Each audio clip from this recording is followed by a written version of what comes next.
Parents, teachers and caregivers of learners with autism are being honoured at a gala dinner in Johannesburg tonight. The Department of Education says these are the people who work every day to ensure autistic learners are given the support, dignity and opportunity they deserve. Basic Education Minister Sivwe Gwahube will deliver the keynote address.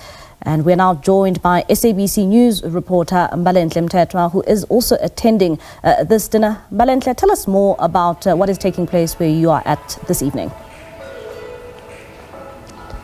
Well, certainly it is a gala dinner that is intended to honor those who are caring for children with special needs, particularly autism. And one of the speeches that have been made by the founder of the foundation that is responsible for this award ceremony that we're witnessing today said that, you know, the teachers are unsung heroes who continue caring for the children who are in their care during schooling hours, despite having been bitten, being shoved and pushed, but they continue to take care of these children with the utmost care that they deserve. Now, a lot of conversations are happening, and some of those conversations center around the future of children with autism.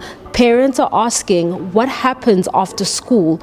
Will their children have the opportunity to be able to be independent citizens and earn their own living and be able to find employment? And we're going to speak to the founder, who's just going to give us a sense of what is today. The founder of Vuyolethu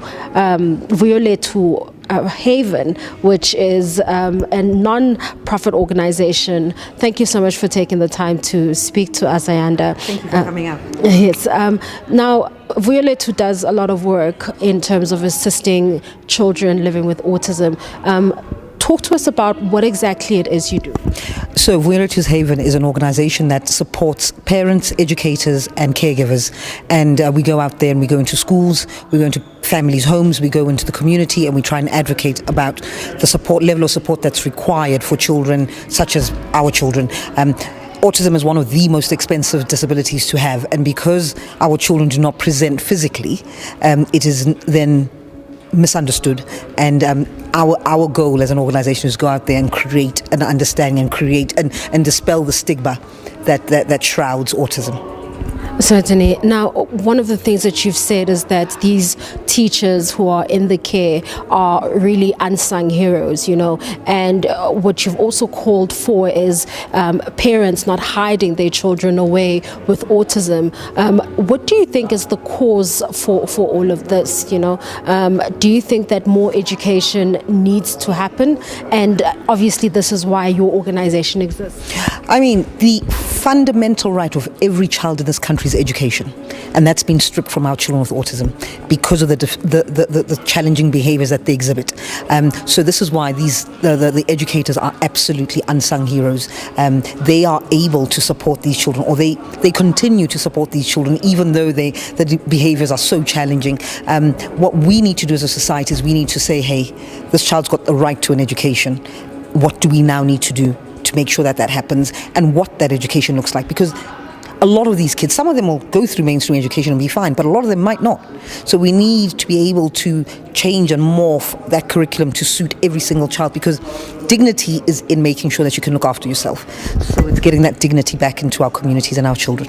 And you touched on a very critical point, which speaks to the concerns that some parents have raised about the future of their children and what skills they'll be able to possess. And as you say, that those who go through a mainstream education system will one day be able to be independent and get employment. However, the others might not have the skills. Are you then saying that government should step in and try to at least ensure that the education system, or the curriculum rather, for these other children is the same as those in mainstream schools? It will never be the same.